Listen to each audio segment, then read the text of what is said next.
আমরা আজকে শুরু করছি 3 নম্বর টিউটোরিয়াল মাইক্রোসফট এক্সেলের 3 নম্বর টিউটোরিয়ালে আমরা দেখব যে পরবর্তী ধাপের কাজগুলো কিভাবে করতে হয়। যেমন আমরা গত ক্লাসে আমরা একটা ফরম্যাট তৈরি করছিলাম। এই ফরম্যাটের আন্ডারে আমি নিচের দিকে আরও একটা ফরম্যাট তৈরি করি। যেমন আমি একটু ছোটো করে নিচ্ছি। এই জায়গাটাতে প্রথমে আমি লিখলাম সিরিয়াল, তারপর লিখছি নেম, এরপর হচ্ছে রোল, মার্ক, এখানে গ্রেড, আর এখানে লিখছি আমরা পয়েন্ট। এই কয়েকটা লিখলাম। এরপরের ইনফরমেশনগুলোকে আমি পূরণ করে ফেলবো। যেমন আমি এখানে লিখছি সিরিয়াল 1, তারপরে এখানে আমি নেম লিখছি, তারপর হচ্ছে রোল লিখছি, তারপর হচ্ছে মার্ক লিখলাম, এরপর হচ্ছে গ্রেড লিখলাম, এরপর হচ্ছে পয়েন্ট লিখলাম। পয়েন্ট হচ্ছে 4 পয়েন্ট, তাই তো? এম.এস 3.50। আচ্ছা, আমি এগুলোকে সবগুলোকে আমি অটোমেটিক করে নিই। নিচের দিকে ডেটা শিটটাকে একটু লম্বা করে নিই, অল্প একটু বাড়ায় নিই। তো এখানে একটা বিষয় হচ্ছে, উপরের এই শিটটা সাজানো, নিচের এই শিটটা কিন্তু কোনো সাজানো হয়নি, তাই না? এখন আমরা যদি উপরের শিটটার মতো করে নিচের শিটটা সাজাতে চাই, তাহলে আমাদেরকে অনেক সময় দিতে হবে। এই জন্যই অনেক সময় দিতে হবে, কারণ হচ্ছে আমরা উপরের শিটটাতে অনেক কাজ করছিলাম। সেটা হচ্ছে উপরের দিকে লিখছিলাম স্টুডেন্ট রেজাল্ট শিট, আমরা এখানে লিখি রেজাল্ট শিট লিখি। তো আমরা এই যে ফরম্যাটটা তৈরি করলাম, উপরের ফরম্যাটটা সাজানো আর নিচের ফরম্যাটটা কিন্তু সাজানো নাই। এখন যদি আমরা নিচের ফরম্যাটটাকে সাজাতে চাই, তাহলে অনেক সময় দিতে হবে। আমরা গতগুলি বিষয়ে ক্লাসে একটা কথা বলছিলাম যে ফরম্যাট পেইন্টার নামে একটা টুল আছে এখানে। এই টুলটার কাজ হচ্ছে যে আমরা এই উপরে যে ফরম্যাটটা আছে সেটাকে আমরা নিচে এই লেখাগুলোতে অ্যাপ্লাই করতে পারি। যেমন আমরা পুরোটাই সিলেক্ট করলাম, সিলেক্ট করার পর ফরম্যাট পেইন্টারে ক্লিক করলাম। এখানকার লেখাগুলো কপি হয়নি, এখানকার যে ডিজাইনটি আছে সেই ডিজাইনটা কপি হয়ে গেছে। এখন পরের সেলগুলোতে সবগুলোতে সিলেক্ট করে দিই, সিলেক্ট করার পর ছেড়ে দিই। আমরা পরের সিটটাতে দেখতে পারবো যে এটা অটোমেটিকলি এখানে অ্যাপ্লাই হয়ে গেছে। এটা হচ্ছে ফরম্যাট পেইন্টারের কাজ। এখানে আমাদেরকে ডিজাইনটা করতে হলো না। উপরে যে লেখাগুলো আছে, লেখাগুলোর কোনো পরিবর্তন হয়নি, লেখাগুলো যা আছে তাই আছে এখানে, কিন্তু আমাদের এখানে যে ফরম্যাটটা সেই ফরম্যাটটা অ্যাপ্লাই হয়ে গেছে। বোঝা গেছে কি বিষয়টা? তো আমরা এটা আমাদের আসলে প্রয়োজন নেই, এটাকে আমি ডিলিট করে দিলাম। ফরম্যাট পেইন্টার নিয়ে আমরা গত ক্লাসে আলোচনা করিনি, জন্য আজকের ক্লাসে আলোচনা করলাম। আচ্ছা, ওটা সবগুলোকে সিলেক্ট করে ডিলিট করে দিলাম, ডিলিট হয়ে গেছে। অথবা এইভাবে সিলেক্ট করে এখানে ডিলিট বাটনে ক্লিক করে ডিলিট করে ফেললাম। Ctrl Z চাপ দিলে আবার ফিরে আসবে। তো জেড। তো এখন একটা বিষয় হচ্ছে, আমি এই কলামগুলোকে বড় ছোট করব। আজকের ক্লাসের হচ্ছে কলামগুলোকে বড় ছোট করা। যেমন সিরিয়ালের এই কলামটা অনেক বড়, এটা এত বড় দরকার নেই। তো এখানে একটা লাইন দেখা যায় উপরের দিকে, এই কলামের উপরে দেখা যায়। এখানে বাম বাটন চেপে ধরে আমি এটাকে ছোট করলাম, এটা ছোট হয়ে গেল। নেমের এখানে দেখা যাচ্ছে যে কারণ নাম যদি বড় থাকে আবার ছোট থাকে, তাহলে আমরা এটাকে ধরে বড় ছোট করতে পারি। এভাবে আমরা এগুলোকে বড় ছোট করতে পারবো। এই কর্নারগুলোতে ধরে আমরা বড় করে নিতে পারবো এবং ছোট করে নিতে পারবো।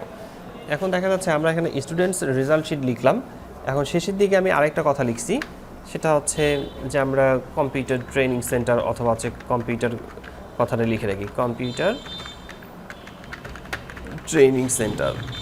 এখন কথা হচ্ছে লেখাটা নিচের লাইনে থাকা দরকার, আমি একটু বড় করলাম এই ছকটাকে এই দিকে, কিন্তু নিচের লাইনে তারপরেও আসে নাই।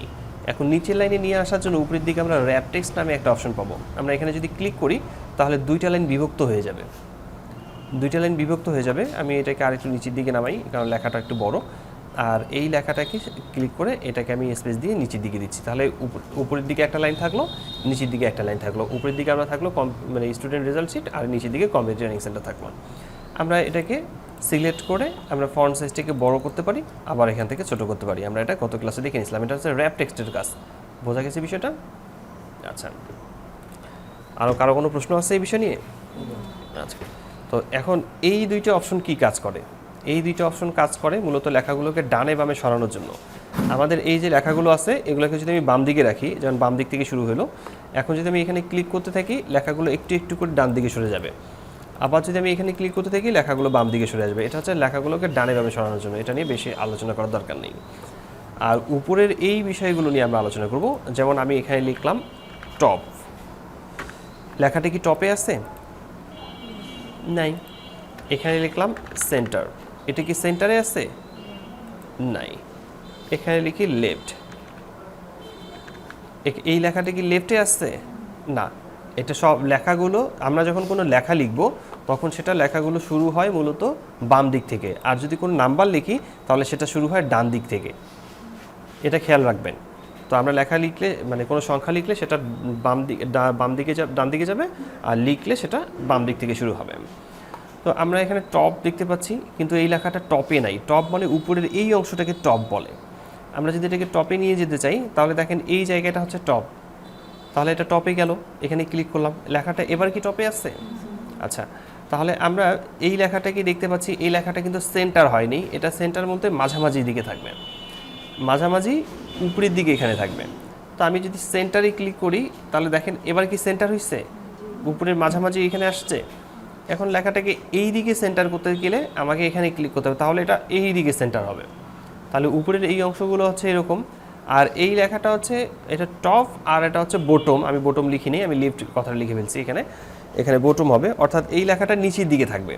এখন যদি আমি এখানে রাখি তাহলে দেখেন এইগুলো, এটা হচ্ছে উপরে, এটা মাঝখানে, এটা নিচে, এটা এইভাবে আসছে। তাহলে উপরের এই অংশগুলোকে এটা খেয়াল রাখবেন আপনারা। আর এই লেখাটার কাজ হচ্ছে লেখাগুলোকে ঘুরায় দেওয়া। যেমন আমি এখানে লিখি রেজাল্ট, এই রেজাল্ট কথাটা এখানে লিখলাম, কিন্তু রেজাল্ট লেখাটাকে আমি এভাবে চাচ্ছি না, আমি চাচ্ছি কোনাকুনিভাবে রাখতে। তো আমি এখানে ক্লিক করব, এখানে ক্লিক করার পর আমরা যদি এখানে ক্লিক করি তাহলে দেখেন রেজাল্ট লেখাটা কোন দিকে ঘুরে গেছে। আবারও এখানে ক্লিক করার পর যদি আমি এখানে ক্লিক করি তাহলে রেজাল্ট লেখাটা অন্য দিকে ঘুরে যাবে। তবে এটাকে মাঝখানে রাখা যাবে, মানে এইদিকে, মানে আপনি চাইলে আপনার পছন্দ মতো জায়গা মতো এদিকে রাখতে পারবেন, লেফট সাইড রাইট সাইড এগুলোকে ঠিক করতে পারবেন। বোঝা গেছে কি বিষয়টা? তো আমরা এদিকে রেজাল্টগুলোকে ঠিক করে নিতে পারবো। তো এটা হচ্ছে এই এখানেই ক্লিক করে লেখাগুলোকে আমরা আমাদের ফরম্যাট মতো সাজাতে পারবো। ক্লিয়ার বিষয়টা? আবার এখানে ক্লিক করব, আমরা এটাকে উঠাই দিই, সোজা হয়ে যাবে। তবে এখানে সবগুলোতে কিন্তু এই কাজটি হবে না, আমরা বেশ কিছু বিষয় এখন আলোচনা করব এই নাম্বারিং থেকে। যেমন ধরেন আমরা এখানে কোনো একটা সংখ্যা লিখি, আমি এখানে একটা নাম্বার লিখলাম, এখানে 100 লিখলাম, এখানে লিখলাম 200। আমরা এটা যোগ বিয়োগ গুণ ভাগ করতে পারি, এগুলো কি সংখ্যা, তাই তো? তাহলে এখানে লেখা আছে কি জেনারেল, এখানে লেখা আছে জেনারেল। আমরা এখানে ক্লিক করব, ক্লিক করার পর আমরা যদি নাম্বার লেখাটাতে ক্লিক করি তাহলে নিচের দিকে দেখেন নাম্বারই আছে, কিন্তু একটা পয়েন্ট দেওয়ার পর 00 লেখাটা আসছে। আবার যদি আমরা জেনারেল লেখাটাতে ক্লিক করি তাহলে ওই সংখ্যাটা, মানে ওই ডট দেওয়ার পর ওই 00টা উঠে গেল। আবার এখানে ক্লিক করার পর আমরা কারেন্সিতে ক্লিক করতে পারি। আমরা যদি কারেন্সিতে ক্লিক করি তাহলে দেখবেন যে ওই লেখার সামনে একটা ডলার সাইন আসছে। আবার এখানে ক্লিক করার পর আমরা যদি কারেন্সিতে আবারও ক্লিক করি ওটা কিন্তু আবার যাবে না। আমাদেরকে এই ফরম্যাটটাকে পরিবর্তন করতে গেলে আমরা এটাকে জেনারেল রাখতে চাই নাকি নাম্বার রাখতে চাই সেটা খেয়াল রাখতে হবে, কারণ আমরা তো কারেন্সি ক্লিক করাই আছে। সেক্ষেত্রে আমরা জেনারেল লেখাতে ক্লিক করলে আগের অবস্থায় ফিরে আসবে। আবার এখানে ক্লিক করার পর আমরা যদি নিচের দিক থেকে শর্ট ডেট লেখাতে ক্লিক করি তাহলে এটা একটা তারিখে রূপান্তরিত হবে। আবার এখানে ক্লিক করার পর যদি আমরা লং ডেট লেখাতে ক্লিক করি তাহলে দেখা যাচ্ছে আমাদের তারিখটা হচ্ছে কি দিন মাস সহ এখানে শো করবে। আবার এখানে ক্লিক করার পর আমরা যদি টাইমে ক্লিক করি তাহলে সেখানে শুধু টাইম দেখাবে। আমাদের এখানে লেখাটাকে ওটাকে কনভার্ট করে টাইম করে ফেললো। এরপর এখানে আমরা পার্সেন্টেন্সে ক্লিক করলে পার্সেন্টেন্স আসবে। তো এভাবে অনেকগুলো সংখ্যা বিষয় আছে যেগুলো আমাদের এখানে আসবে। তো আমাদের এই সংখ্যাটা আসলে কিভাবে দেখা উচিত, কীভাবে আমরা দেখতে চাই সেটা আমরা ঠিক করব। যেমন আমরা চাচ্ছি যে জেনারেল অপশনটা থাকবে, আমরা জেনারেল ক্লিক করলাম, আমাদের এখানে জেনারেলটা থাকলো। তো এখন নিচের দিকে আমরা দেখতে পাচ্ছি এখানে একটা ডলার সাইন দেওয়া আছে। আমরা এগুলো সবগুলো সিলেক্ট করলাম, ডলার সাইনে ক্লিক করলাম, আমাদের এখানে ডলার সাইনটা অ্যাড হয়ে গেল। কিন্তু ডলার সাইনটা অ্যাড হয়ে যাওয়ার পর আমরা বাংলাদেশির জন্য আমাদের কিন্তু ডলার সাইন দিতে হবে না, আমাদের দিতে হবে টাকার সাইন। তো টাকার সাইনটা ব্যবহার করার জন্য আমরা এই ডলার সাইনের এই সাইনটাতে ছোট একটা এই আইকন দেখা যায় এখানে ক্লিক করব। ক্লিক করার পর দেখেন নিচের দিকে লেখা আছে মোর অ্যাকাউন্টিং ফরম্যাটস, এই লেখাটাতে ক্লিক করতে হবে। এখানে ক্লিক করলে এই ডায়লগ বক্সটি আসবে। এই ডায়লগ বক্স থেকে সিম্বল লেখাটাতে ক্লিক করতে হবে। সিম্বল লেখার পাশে ডলার সাইন দেওয়া আছে, এই ডলার সাইনটাতে ক্লিক করলে নিচের দিকে আমরা সব দেশের কারেন্সিগুলো দেখতে পারবো। পৃথিবীতে যতগুলো দেশ আছে সব দেশের এখানে কারেন্সি সাইনগুলো দেখাবে। আমাদের এখান থেকে খুঁজে বের করতে হবে চাকাটা ঘুরায় বাংলাদেশের কারেন্সিটা আছে কিনা।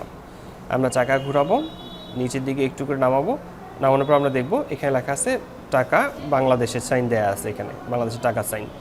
আমরা এখানে ক্লিক করব, ওকে লেখাটি ক্লিক করলে আমরা দেখতে পারবো যে এবার টাকার সাইনটা আসছে।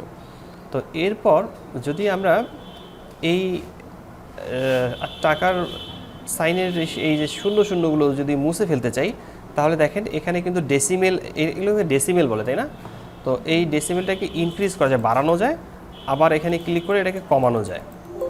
আমরা এখান থেকে ক্লিক করে বাড়াতে পারবো, আবার এখানে ক্লিক করে কমাতে পারবো। আমরা এই দুইটা অপশন ব্যবহার করতে পারি। তাহলে আমরা এখান থেকে টাকার সাইনটা শেষের দিকে যে ডেসিমেলগুলো ছিল সেগুলোকে আমরা এখান থেকে কমাই দিতে পারলাম, বাড়াই দিতে পারলাম। আর যদি এখন টাকার সাইনটাকে উঠাই দিতে চান, তাহলে এই ডলার সাইনটা দিয়ে ক্লিক করে আপনারা উঠাই দিতে পারবেন না। এখানে ক্লিক করলে এটা উঠবে না, আমাদেরকে অ্যাকাউন্টিং ফরম্যাটসে যেতে হবে। এখান থেকে জেনারেল অপশনটাতে ক্লিক করলে তবেই এটা যাবে। আমরা একটু আগে আমরা আলোচনা করলাম যে এটা আসলে কীভাবে যাওয়া আসা করে আর কি, এক কথায়। আর পার্সেন্টেজ যেটা আছে, আমরা এখানে যদি ক্লিক করি তাহলে সেখানে পার্সেন্টেজ সাইনটা আসবে। এখন আমি পার্সেন্টেজে এখানে আরেকবার ক্লিক করি, এটা যাবে না। আমাকে কী করতে হবে, আবার এখানে ক্লিক করে জেনারেল অপশনটাতে ক্লিক করতে হবে, তাহলে এটা ঠিক হয়ে যাবে। অথবা হচ্ছে আমি নাম্বার অথবা হচ্ছে জেনারেল, এই দুইটার একটাতে ক্লিক করতে পারি। আমি যদি নাম্বারে রাখতে চাই তাহলে নাম্বারে ক্লিক করব, জেনারেল লিখতে চাইলে জেনারেলি ক্লিক করব। তো এরপর এখানে একটা কমা দেওয়া আছে, আমরা যদি এই কমাটাতে ক্লিক করি তাহলে ওই ডেসিমেল আসবে। আবার যদি আমি কমাটাতে ক্লিক করি, ডেসিমেলটা এখান থেকে যাচ্ছে না। আমাদেরকে মুছে ফেলার জন্য আমরা এই অপশনগুলো ব্যবহার করব। যেমন আমি জেনারেলি ক্লিক করলে জেনারেলটা উঠে যাবে। তো এটা হচ্ছে একটা নাম্বার অপশন। আমরা মূলত প্র্যাকটিক্যালি যে কাজগুলো করব তখন এই নাম্বারিং অপশনগুলো খুব কাজে লাগবে, আমরা তখন এই ফরম্যাটটা দেখতে পারবো। তো এখানে নাম্বার যদি আপনি কখনো টাইপ করেন, যেমন ধরেন কারো একটা ফোন নাম্বার 01767331500, আমি লিখলাম। এখন নিচের সেলটাতে ক্লিক করতেই আমি দেখব যে সামনের দিকে জিরো লেখাটা নাই। এক্সেল কখনো সামনের দিকে জিরো নিতে পারে না। সামনের দিকে এক্সেলে জিরো, আপনি যদি 01 দেন, যদি আমি এখানে লিখি 01, নিচের দিকে 02, দেখবেন যে 02 ও 0 লেখাটা আসবে না। তবে শুধু 00 বিষয়টা আলাদা, কারণ হচ্ছে যে আপনি ওই কোনো সংখ্যা লিখতে গেলেন সেটা। তবে এটা কীভাবে আপনারা এই নাম্বারের সামনে 0 লিখবেন অথবা 0 লিখতে হয়, এই টিপস এন্ড ট্রিক্সগুলো আপনারা জানতে পারবেন। এগুলো আমরা জানবো, এগুলো আমাদের সামনের ক্লাসগুলোতে আছে। তো আজকে মনে হয় একটু আলোচনা বেশি হয়ে গেল। আমরা চেষ্টা করব ইনশাল্লাহ সামনের ক্লাসে কন্ডিশনাল ফরম্যাটিং বিষয় নিয়ে আলোচনা করতে। কন্ডিশনাল ফরম্যাটিংটা মোস্ট ইম্পর্টেন্ট একটা ক্লাস, এটা আমাদের মিস করা যাবে না। কন্ডিশনাল ফরম্যাটিং থেকে শুরু করে এই ক্লাসগুলো মোটামুটি একটু কঠিনের দিকে যাবে আর কি। তো এখান থেকে মোটামুটি যতটুকু আলোচনা হয়ে গেছে ততটুকু মনে হয় পারবেন, আশা করি।